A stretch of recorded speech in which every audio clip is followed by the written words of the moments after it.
Boa noite a todos. É uma alegria estarmos reunidos no objetivo de conhecer os ensinos de Jesus à luz da doutrina espírita. Mas antes de iniciarmos a nossa reflexão, vamos nos preparar com uma prece. Vamos elevar o nosso pensamento a Jesus, rogando que abençoe nosso propósito na busca da compreensão do seu Evangelho. Nos auxilie, Divino Mestre, para que sua mensagem ilumine nossa mente e toque nosso coração, e que, envolvidos por seu amor, possamos nos sentir fortalecidos para vivenciarmos seus ensinamentos, seguindo os teus passos. Na certeza de que estamos em sua companhia, desde já te agradecemos por essa oportunidade bendita. Hoje nós iremos fazer uma reflexão do capítulo 18 do Evangelho segundo o Espiritismo, que tem por tema: muitos os chamados e poucos os escolhidos. Esse tema diz respeito ao importante ensino de Jesus e vamos procurar compreender quem são os chamados. Para que são chamados? Por que poucos são os escolhidos? Para começar a compreender essas questões, vamos ouvir um relato do evangelista Mateus, capítulo 21, versículos de 1 a 4. Falando ainda por parábolas, disse-lhe Jesus: o reino dos céus se assemelha a um rei que, querendo festejar as bodas de seu filho, despachou seus servos a chamar para as bodas os que tinham sido convidados. Estes, porém, recusaram ir. O rei despachou outros servos, com ordem de dizer da sua parte aos convidados: tudo está pronto, vinde às bodas. Eles, porém, sem se incomodarem com isso, lá se foram, um para sua casa de campo, outro para seu negócio. Outros pegaram os servos e os mataram, depois de lhes haverem feito muitos ultrajes. Então disse a seus servos: o festim das bodas está inteiramente preparado, mas os que para ele foram chamados não eram dignos dele. Ide, pois, às encruzilhadas e chamai para as bodas todos quanto encontrardes. Os servos, então, saíram pelas ruas e trouxeram todos que iam encontrando, bons e maus. A sala das bodas se encheu de pessoas que se puseram à mesa. Entrou em seguida o rei para ver os que estavam à mesa, e dando com um homem que não vestia a túnica nupcial, disse-lhe: meu amigo, como entraste aqui sem a túnica nupcial? O homem guardou silêncio. Então disse o rei à sua gente: atai-lhe as mãos e os pés e lançai-o nas trevas exteriores.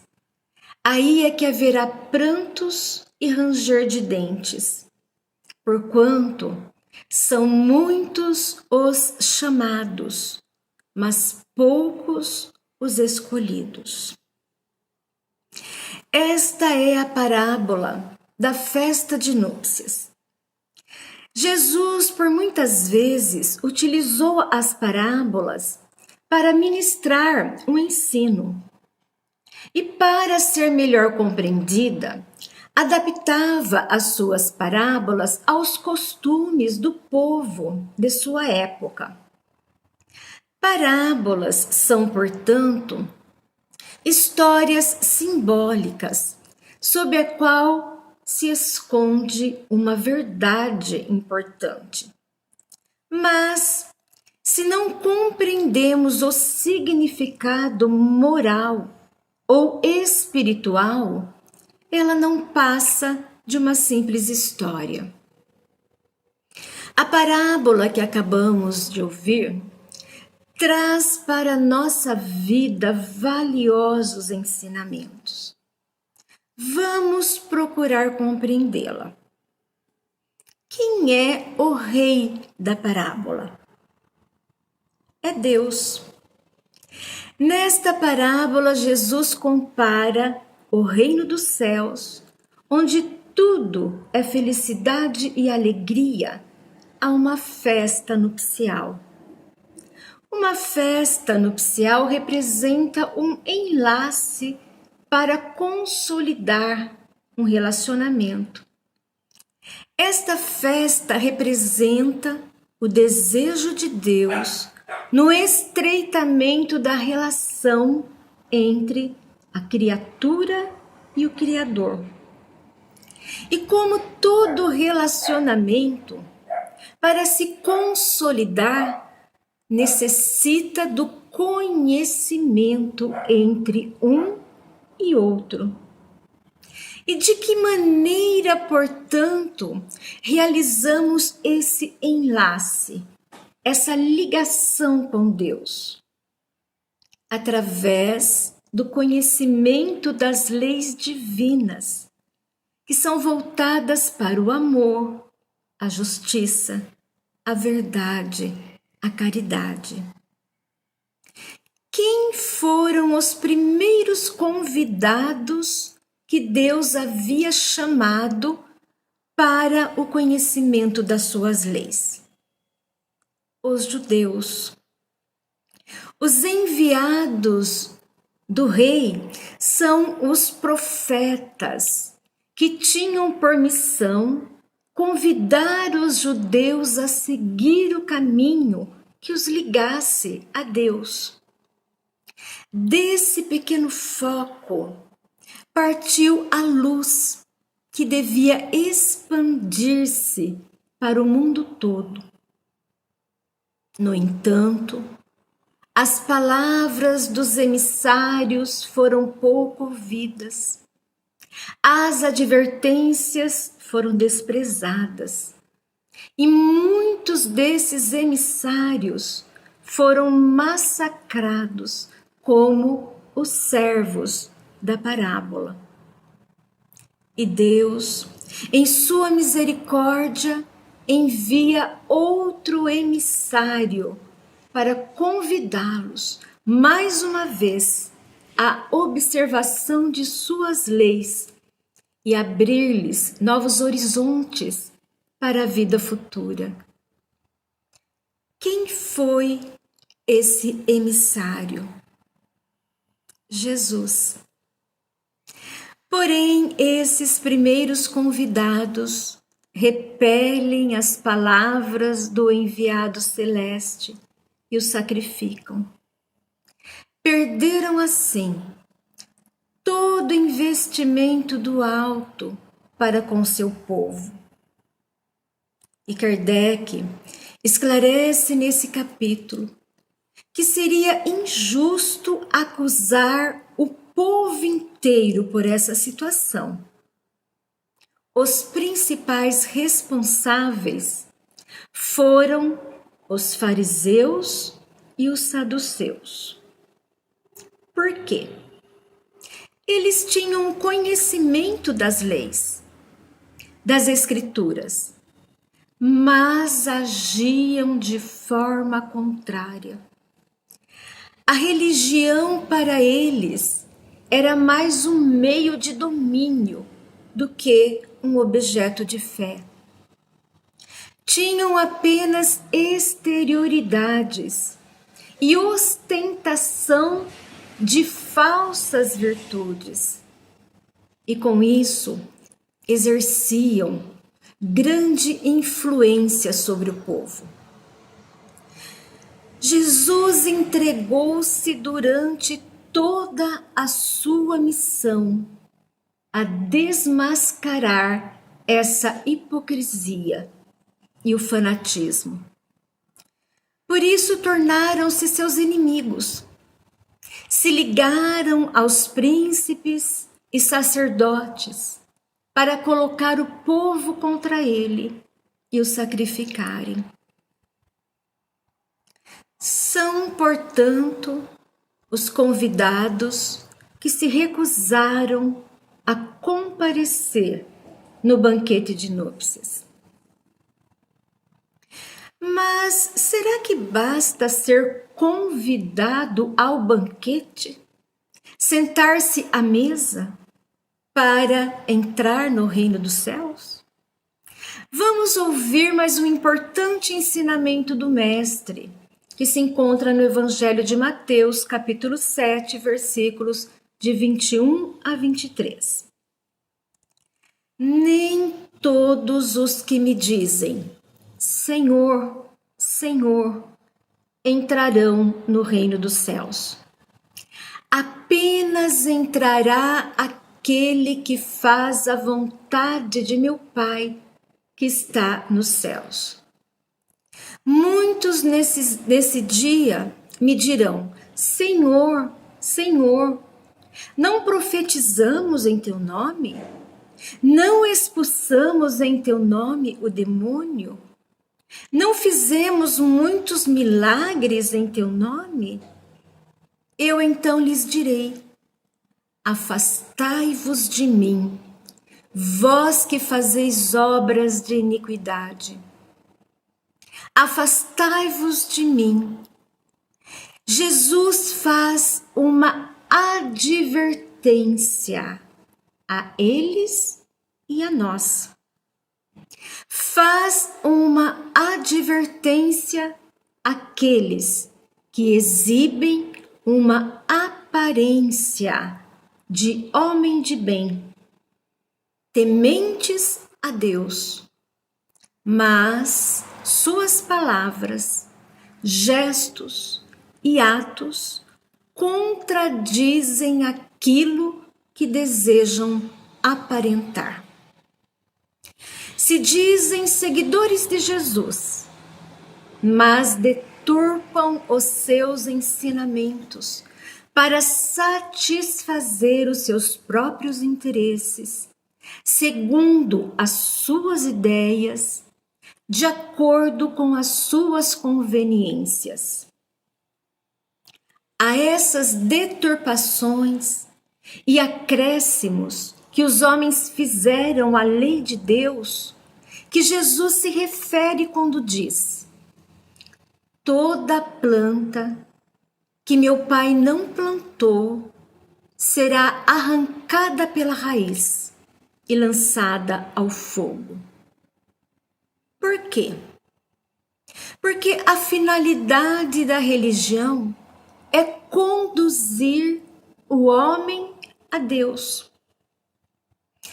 Toda religião que não melhorar os seres não atingiu a sua finalidade.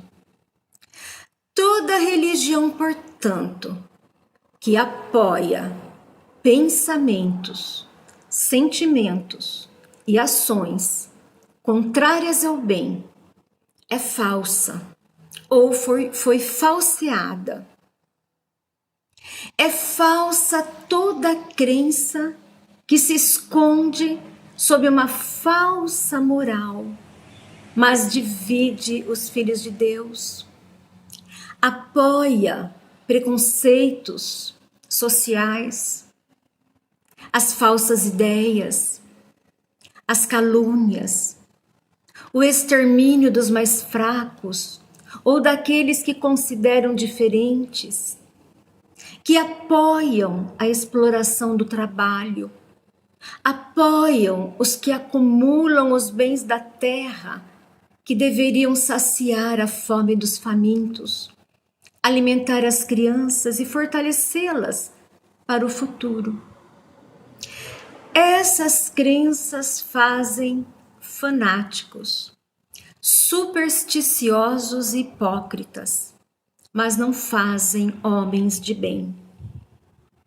É em vão que dirão a Jesus: Senhor, nós ensinamos em seu nome, expulsamos os demônios em seu nome. Ele lhes responderá: Não sei quem sois. Retirai-vos de mim, vós que cometeis iniquidade, que desmentis as vossas palavras pelas ações. A esses, Jesus diz que terão um julgamento mais severo. Por quê? Porque, como os fariseus, possuem o conhecimento, mas não vivenciam. Kardec nos esclarece nesse capítulo que aquele que conhece os ensinos do Cristo, da doutrina espírita, e que não o põe em prática para se melhorar, que não se torna menos orgulhoso, menos egoísta, nem melhor para o seu próximo, é tanto mais culpado se não os praticar. É nesse sentido que nos diz Jesus que são muitos os chamados, mas poucos os escolhidos. Não é Deus quem escolhe, mas cada um de nós faz a sua própria escolha. O Evangelho de Jesus e o ensino dos Espíritos está ao alcance de todos. Não poderemos alegar que erramos por falta de instrução ou de orientações seguras. Nós que muitas vezes não sabemos aproveitar essas oportunidades, não vivenciamos os ensinamentos. Não basta, portanto, ser convidado. Não basta dizer-se cristão. Não basta sentar-se à mesa para participar do banquete celeste. É necessário vestir a túnica nupcial, ou seja, purificar o coração e praticar a lei de amor. E Jesus deixa claro que o reino dos céus é para aqueles que fazem a vontade de Deus. E qual é a vontade de Deus? Para que estamos sendo convidados? Estamos sendo convidados a colaborar com Ele na construção do seu reino na terra. O que nos diz a doutrina espírita? Na prece Pai Nosso, quando Jesus nos ensina: venha a nós o vosso reino. Como compreender? Venha a nós o teu reino, Senhor. Deste aos homens as leis plenas de sabedoria e que lhes dariam a felicidade se eles as cumprissem. Com essas leis fariam reinar entre si a paz e a justiça, e mutuamente se auxiliariam, em vez de se maltratarem como fazem. O forte sustentaria o fraco, em vez de o esmagar. Evitados seriam os males que geram os excessos e os abusos. Todas as misérias desse mundo provêm da violação das tuas leis. Ou seja, todas as misérias decorrem da negação da proposta de um reino de justiça, fraternidade. Portanto, o avesso daquilo que Jesus anunciou. A única possibilidade de sair dessa triste situação é aceitar o anúncio do reino como um convite de Jesus à humanidade. A mensagem de Jesus está centrada no anúncio da Boa Nova, que é justamente o reino de justiça e fraternidade entre nós. É o anúncio de um novo mundo que começa em nosso coração, mas deve estender-se na construção de uma nova e mais justa sociedade. A proposta de Jesus é um projeto de transformação do mundo e não apenas um caminho de salvação individual. Jesus é o anunciador e não um salvador. Anunciar não é dar, mas informar que esse mundo é possível e depende exclusivamente de nossos esforços para alcançá-lo.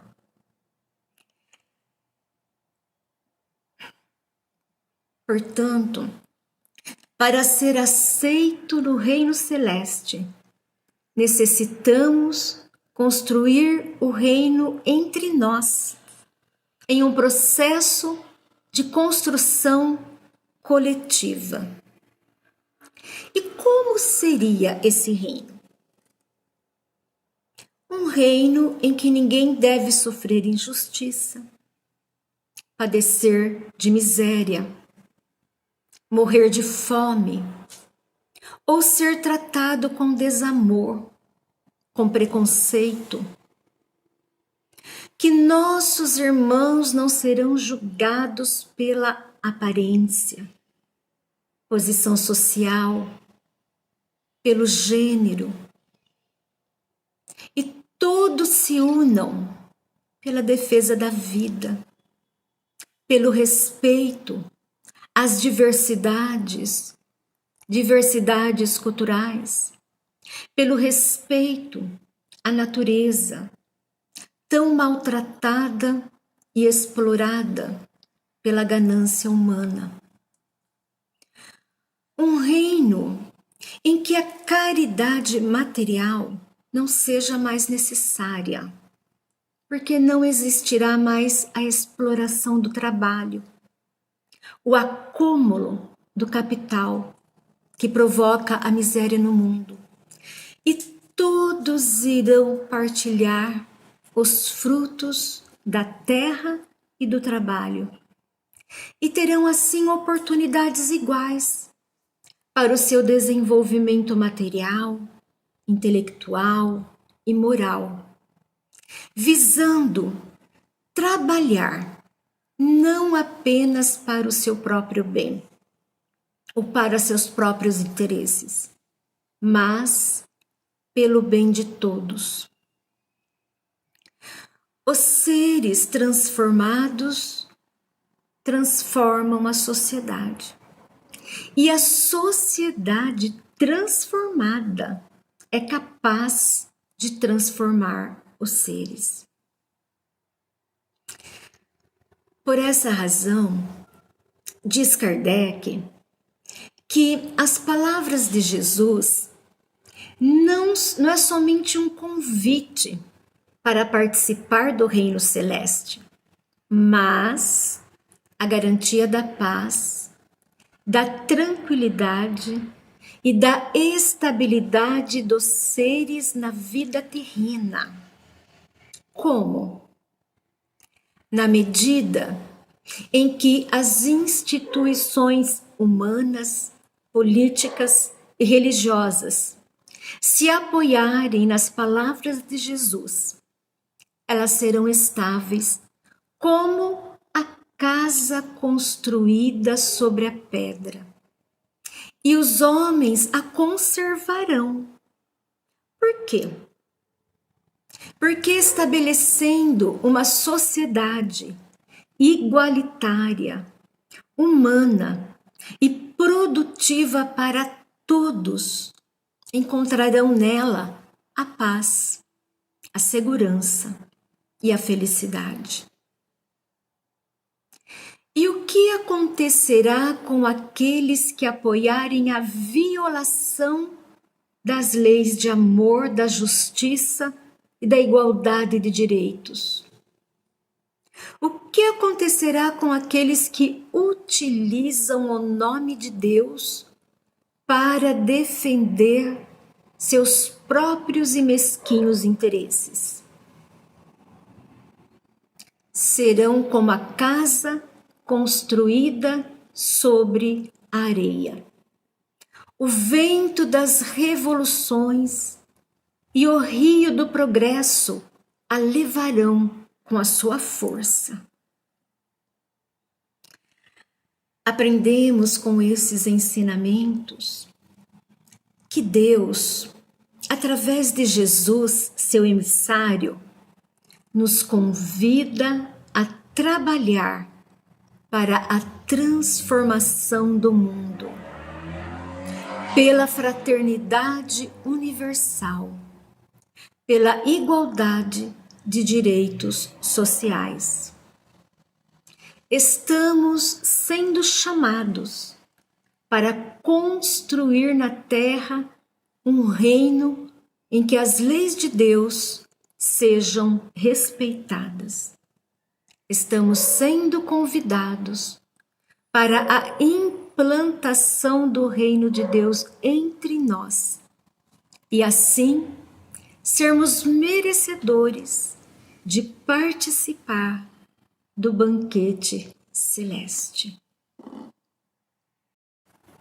E agora, preparados por essa reflexão do Evangelho, podemos fazer a nossa vibração.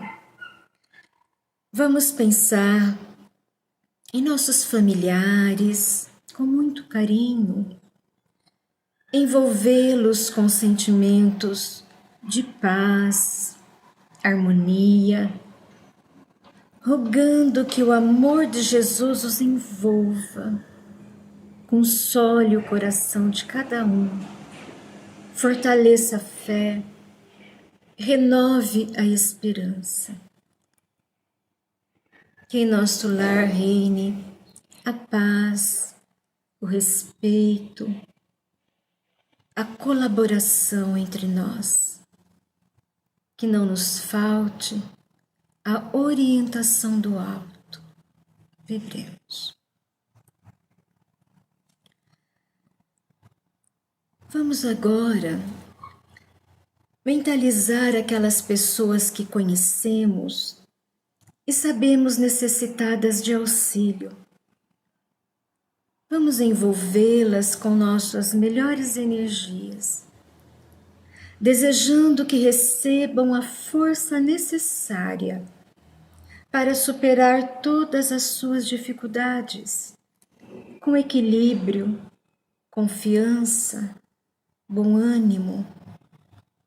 Que não lhes falte a fé e a esperança para prosseguirem a sua caminhada segundo os desígnios de nosso Pai. Vibremos. E rogamos por nós, Jesus. Nos auxilie a seguir as suas orientações, aceitar o seu convite, estarmos receptivos às inspirações de nossos amigos espirituais que buscam nos orientar, nos amparar e consolar nosso coração nos momentos difíceis da nossa vida. Que não nos falte a fé, a coragem para seguir adiante, na certeza de que o amor de Deus é infinito e jamais nos faltará. E assim encerramos esse nosso encontro. Agradecemos imensamente a atenção de vocês. Um grande abraço a todos. Que a fé, a esperança fortaleça a nossa caminhada. Fiquem com Deus.